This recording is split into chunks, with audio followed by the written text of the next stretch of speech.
Welcome to the virtual college exploration through PACAC, Pennsylvania Association for College Admission Counseling, and StriveScan.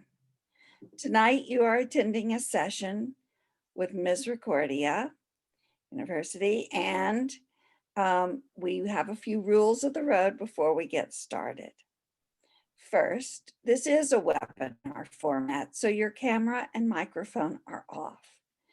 You are muted, but you can still ask questions. Use the Q&A feature at the bottom of your screen in the black bar. Type any questions that you have for the panelists, and they will be answered during the presentation or at the end. This is being recorded, so you can listen and see the recording at the PACAC website, pacac.org/virtual. If you want to review any of the information. You can also see other sessions that have been recorded and some of the panels on different topics in college admission. And with that said, I'm going to turn it over to our college admission representative from Misericordia, and Catherine is going to start our presentation. Welcome, Catherine. Thank you. Thank you everyone for joining tonight. Let me just go ahead here. I'm going to share my screen for a moment. All right, we'll make that a little bit bigger and we'll get started. So thank you for joining. Like Jane said, my name is Katie. I am an admissions counselor here at Misericordia University. I also work with all of our events, which have taken an entirely different format this year, but we've been able to still meet and interact with all of our students. So tonight we'll hopefully help you learn a little bit more about Misericordia, learn about who we are, what our application process looks like, and then if there are any questions at the end, I'm happy to jump in.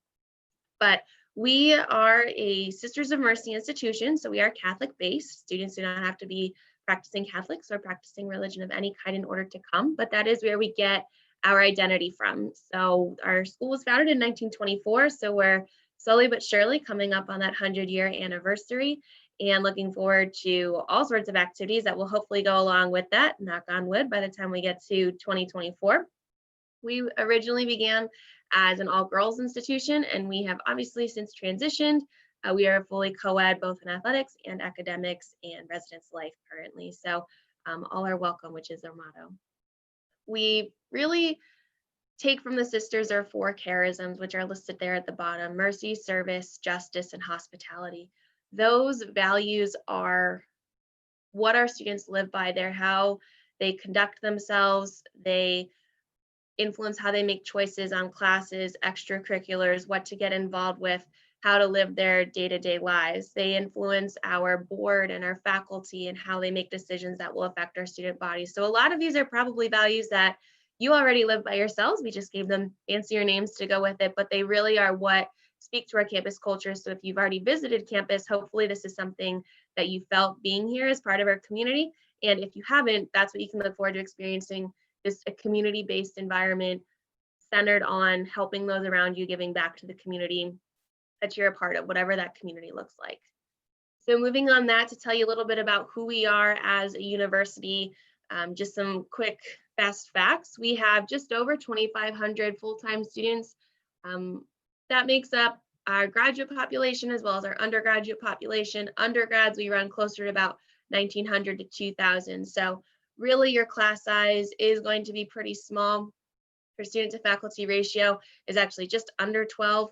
Our classes are very small, even pre-COVID. Now we've made some changes that our classes have reduced to allow for spacing and distancing within the classrooms, because this semester we have been in person. So students are in their classrooms, they are with their faculty, they're with their classmates, but those class sizes of 19, some are still running at that number if we have a classroom large enough, but most are at 16, 17 and under. So that number, I was just talking to a faculty member the other day, they want to hold some of theirs to that because they find the interaction with their students is of a better quality. They have more one-on-one time, especially in lab spaces. So that number has always been small for us, but I anticipate we're going to keep it maybe even a little bit smaller in certain areas. The majors that we offer are split between 3 different colleges: the College of Business, Arts and Sciences, as well as Health Sciences and Education. Those are just names to kind of give you an overview of the types of programs that we offer. If there are specific questions on certain degrees, I'm happy to talk about those too. Some students that know us might know us for physical therapy, occupational therapy, maybe for education or sport management, government and law. So we have a wide variety of programs. So we're not just, a one type school. We serve students across all areas and all interests. We do guarantee housing for 4 years at Misericordia. So we have a really great campus tour online that you can certainly look at. That'll highlight some of our first year residence halls. First years are going to be in traditional style housing, and after that you can move on to suites, apartments, townhouses. So it gives you a good perspective of the types of housing that you can live in while being on campus if you want. We do have a commuter population, so if you're close to Misericordia, you can commute, but we do have students that live on campus for all 4 years as well. And then we are Division III school, so we offer 23 different sports at Misericordia. If you're interested in getting involved with any of those, you can reach out to the coach. They are always actively recruiting. A lot of our teams move on to their conference playoffs, championship games, and NCAA tournaments in traditional years. This year has been slightly different, but athletics is a big part of our campus community. Whether you're an athlete or a spectator, it's a really great way to get involved and just kind of dive into that campus and university culture. And then we'll talk about financial aid in a little bit, but 99% of our students do receive support in some way, shape, or form, and we'll talk about those specifics. This just gives you a profile of our student body. This is from a traditional year. The makeup is pretty similar to what our student body looked like this year. That 60-40 ratio for guys to girls is what we normally run. The only states I think that changed for fall 2019 were we subbed out Georgia and we had a student from West Virginia. So that's the only thing that's really changed there. But that's our general area where students are coming from. I think we had another student from Vermont as well. But the academics are spot on with our students. So students are typically right around that 3.4, 3.3, 3.5 GPA, and SATs and ACTs right there in the middle. As far as our requirements at Misericordia, this is really geared for current high school seniors who are looking at college for fall of 2021. If you're not a high school senior, we can talk about that too. But majority of this will stay the same for you guys, but there may be some things that change a little bit, and we'll talk about that. But our application, we have 2 different opportunities for you. One is on our website and one is on the Common App. It really doesn't matter to us which one you use. I tell my students all the time, pick your favorite, they're both free. But if you're already on the Common App for other schools, by all means, go ahead and do that. If you're not, you're welcome to do ours, whichever one is simpler for you. They'll both get here the same way, but they are both free. Test scores for fall 21, meaning current seniors, are we are not requiring them. So if you've taken the SAT or the ACT, congratulations, you're one of few at this point. I know it's been a stressful point, but we don't require them for admission for fall 21. We will not be using them for scholarshiping or admissions decisions. And this is one of those things that may change if you're a sophomore, if you're a junior. We'll be making our test policy decision in spring of this year. So if you're looking at Misericordia for later on, we'll give you an update on that as the time goes. But currently fall 21, we don't require them, which does mean though that we require your transcripts and rely on them heavily. So transcripts for us need to come directly from the high school. They need to come from guidance. They can be emailed to your admissions counselor. They can be sent via Naviance, via Common App, whatever simplest. They can be mailed in if that's preferred as well, but they need to come directly from the high school. They cannot come from the student. They cannot come from a coach, and we'll evaluate those. We do update GPAs at Misericordia, so we operate on a 4.0 scale. So if there's a difference in your GPA scale, we will update that. But typically we don't have to do too many of those. And then depending on the program you're applying to, may determine if you need to submit an essay or a letter of recommendation. Only 2 that currently require those are speech language pathology and occupational therapy. For all other students and programs, it is completely optional. Our timeline for admissions starts a little bit sooner than some schools. We like to get a jump start on things. And one of those reasons is because we operate on rolling admissions. So we don't do early action, we don't do early decision. We started looking at applications this year at the end of August. We started sending acceptance letters out this year. I want to say it was right around Labor Day. We sent it out that first full week of class, first full week of September, I'm sorry. So we sent acceptance letters out and we've been running according to that ever since. So we look at applications regularly. Today I reviewed 24 students for admission. And so their letters will be mailed out tomorrow. So we look at applications daily, which means that your application is likely to be reviewed within a week of all of your materials getting here. This doesn't mean though that you can't update your academic information. When you apply, we'll evaluate your transcript. If we require test scores later on, we'll evaluate those. But if you are doing really well in senior year and your GPA goes up at mid-year grades, call your counselor, tell them, go ahead and submit those grades, and we'll do a scholarship evaluation. But you don't have to wait to be admitted for a majority of the times. If we need to wait for additional grades, we'll have that conversation as well. But you don't need to wait to apply before getting those senior grades. So we really look at your first 3 years of high school, and then we can update numbers as we go if needed. As far as your financial aid opportunities go, we have a variety of scholarships at Misericordia. All of them are listed here that you can be eligible for as a first-year student. That alumni referral is something that you'll fill out on the application. We ask if you know any alumni and if they've encouraged you to apply to Misericordia. So basically, if you know an alumni, we want you to list their name and list their graduation year. It's a $500 scholarship for each of your 4 years at Misericordia, just for knowing them. So go ahead and list that name, ask friends, ask teachers, ask coaches if they know anybody, and go ahead and list that information because it's essentially a free $500 for you for college. The Legacy Award is something that's awarded to students who have a parent, a grandparent, or an aunt who was a Sister of Mercy that went to Misericordia. So if your mom, your dad, your grandmother, your guardian went to Misericordia, go ahead and list their information on that section. And the Legacy Award is a $1,000 scholarship, again, for each of your 4 years. So both of those pieces, alumni and legacy, need to be on the application. The Merit Award, you're automatically evaluated for. That scholarship will come directly from your GPA. So if you want to know where you fall with that, you can certainly contact your admissions counselor and they'll be able to give you that information. But essentially the range is $5,000 to $20,000, and that's based entirely on your GPA. Sister Mary Glennon is a name that I want students to keep in mind. We just sent out an announcement about this award the other day, and we'll be sending out invitations to participate shortly. Sister Mary Glennon is our full scholarship essay competition. So in order to be eligible, students need to have at least a 3.7 GPA or be in the top 5% of their class. Previously, there was an SAT, ACT requirement. We have eliminated that for fall 21. Again, that's one of the things we'll keep students posted on if it comes back for fall 22.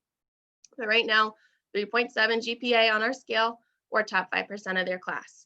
The competition is the first part essay. We have registration days where students will complete those virtually this year.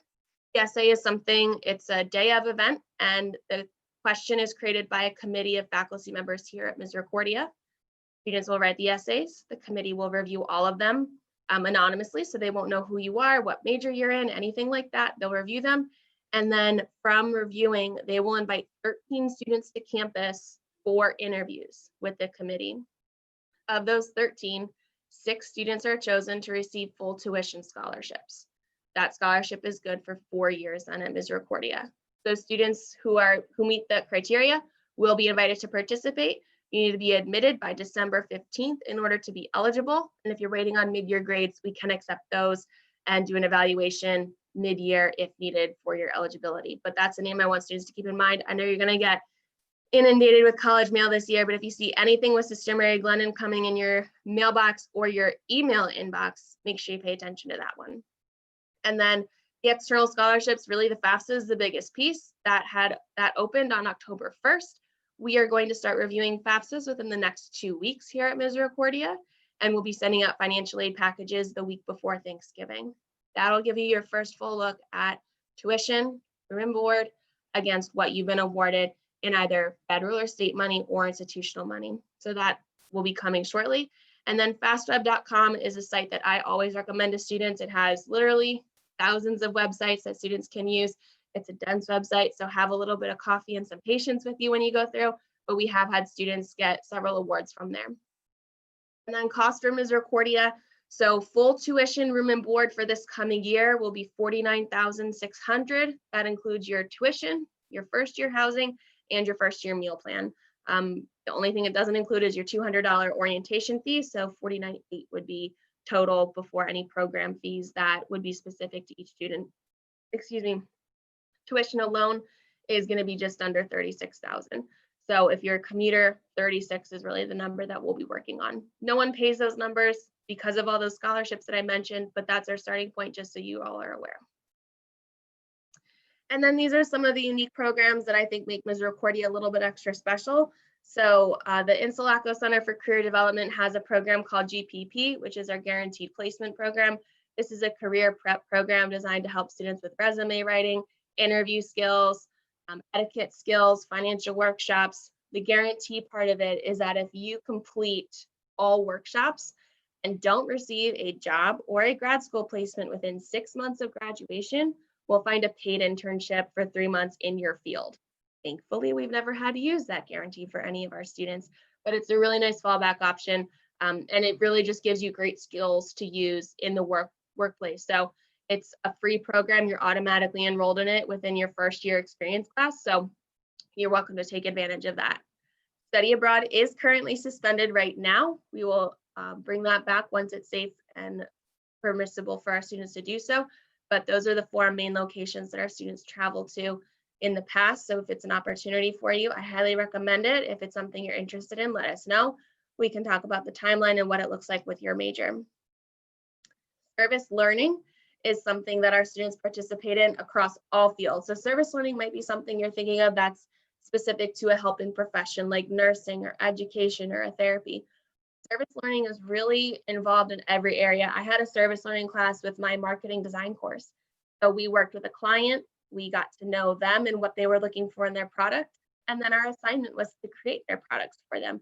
So ours is graphic design. So we put together newspaper ads and print ads and billboard ads and day of pieces. And that was our service learning. So it's really getting your class involved with a community-based project, community-based client in order to further your skills. So service learning is across all of our programs currently. It looks a little differently right now because we can't go into the community, but it is something that our students are still participating in. We're still offering courses like that right now. The honors program is an invitation only program. So students are invited in spring of their senior year in high school. So as you're finishing up your college search process, you'll be invited to apply to the honors program. And students have opportunities to take classes that are at a little bit of a higher level. Just like in high school, there's an honors capstone that needs to be completed upon graduation, but there are also fun things like trips that you can go on, seminars that you get to go to, and you do get priority scheduling as an honors student. So that's available to you. And then the alternative learners program is something I mentioned. If there are any students that have an IEP or a 504 learning plan, we do offer accommodations for that for students at all levels. So whether you have a formalized plan or not, if you need assistance, if you receive assistance in high school and would like to continue those services through college, we have those accommodations available. And then this is a pretty good glimpse of what our campus looks like right now. We have a few things that are different right over here. This building has changed dramatically. This is our science center. This now has an L-shaped addition that goes all the way out here.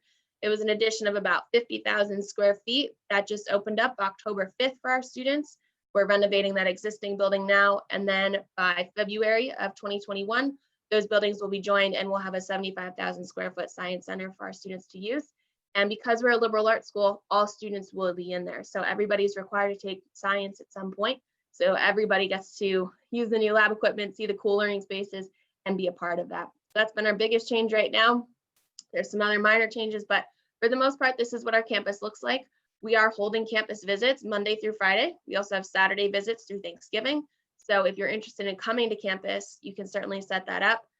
You'll be able to meet with an admissions counselor like myself or one of the other 3 counselors that we have in the office and take a tour with one of our current students. So this is Misericordia. If you have questions, I'm happy to take them. I'll close this off for now, but I'm happy to answer any questions that may be out there.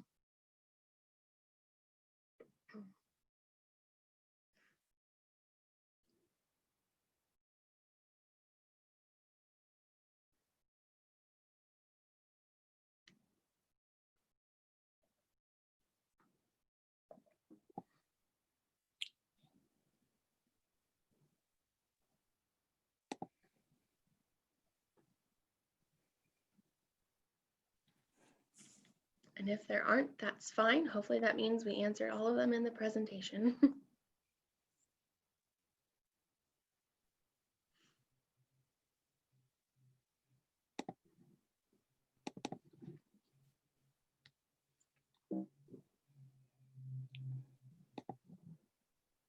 Well, the screen isn't working right. So I'll just say my piece. Thank you very much for the great presentation on Misericordia. I know the institution very well, and that was a great representation. And it is expanding and growing by leaps and bounds. Mhm. So this recording will be available if anyone wants to review it and hear it again, or visit other institutions through their recordings on pacac.org. Thank you, Catherine, and I hope everyone has a wonderful night. Thanks, Jane. Enjoy your night. Thanks. Bye. Bye-bye.